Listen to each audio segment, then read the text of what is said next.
exécution de notre programme de la GID prévu cette année à Ziguinchor, nous allons tout à l'heure procéder à l'incinération de marchandises prohibées saisies par la subdivision des douanes de Ziguinchor. Ces marchandises sont constituées de 3 tonnes 439 kg de chanvre indien, un lot de médicaments contrefaisants d'une contre-valeur de 86 millions. Mais aussi dans l'eau de billets noirs saisis d'une contre-valeur de 140 millions. Le tout donc d'une contre-valeur de 445 millions.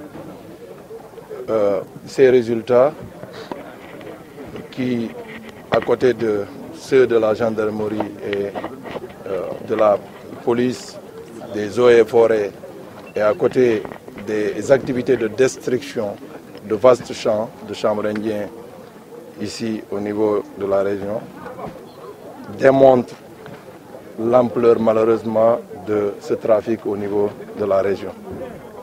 Mais la synergie des actions qui est traduite par des actions combinées par moment, mais aussi des actions sectorielles, autorise à croire que nous allons arriver à bout de ce phénomène dont les effets sont pernicieux pour les populations. C'est pourquoi je voudrais ici féliciter le chef de subdivision de Ziguinchor, les chefs de brigade de sa subdivision, mais aussi les agents pour le travail appréciable accompli. Je voudrais en même temps les exhorter à continuer ce travail. En même temps, je voudrais saisir cette opportunité pour dire toute notre admiration à notre hiérarchie qui quand même est en train de nous aider à renforcer notre capacité opérationnelle. Donc je terminerai par remercier le gouverneur de région, les autres services pour le soutien et la collaboration. Ce sont des saisies qui datent de 2019 à 2024. Et donc parfois à Ziguinchor, parfois dans des zones plus reculées, et parfois même en collaboration avec les autres forces de défense et de sécurité telles que l'armée qui est un peu présente dans certaines zones. C'est seulement dans la région de Ziguinchor.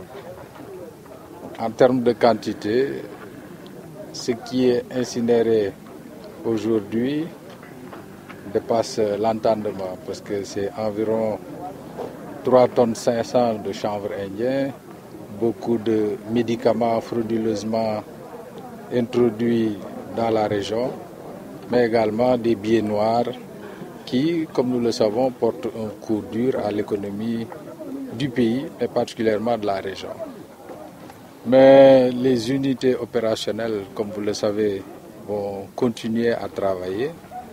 Et d'ailleurs, cette action d'incinération vient s'ajouter à celles qui sont déjà entamées par l'armée dans le cadre de ces opérations de sécurisation dans certaines localités de la région qui sont considérées comme des sites privilégiés de culture du chanvre indien. Donc cela requiert de la part de tous une vigilance et une veille permanente. Mais je voudrais en tout cas, malgré l'importance de la quantité saisie, saluer le travail pertinent et important que les services de sécurité mènent au quotidien. Et d'ailleurs, c'est ce travail efficace qui nous a permis d'opérer ces saisies. Et ce n'est qu'un échantillon, en tout cas, des quantités saisies, parce qu'à côté de celles saisies par la douane, il y a d'autres quantités qui ont été saisies par la gendarmerie, par l'armée, par l'antenne régionale de l'OCRTIS dans la région.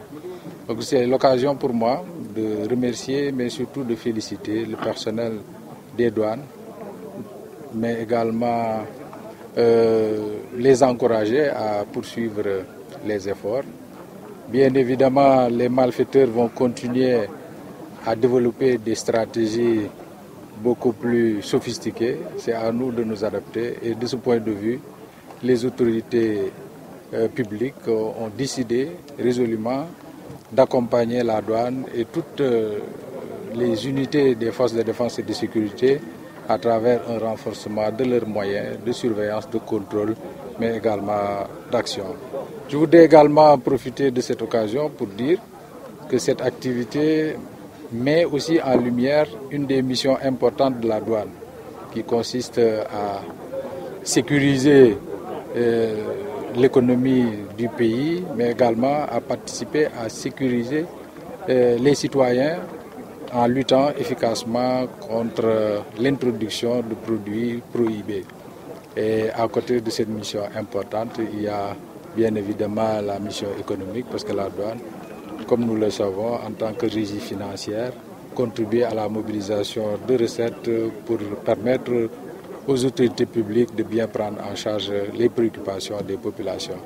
En tout cas, au niveau de la région, je voudrais saluer la synergie entre forces de défense et de sécurité qui nous permet au quotidien de mettre hors d'état de nuire des malfaiteurs qui tentent par moment d'introduire des produits prohibés sur le marché, mais également qui s'adonnent à d'autres trafics illicites.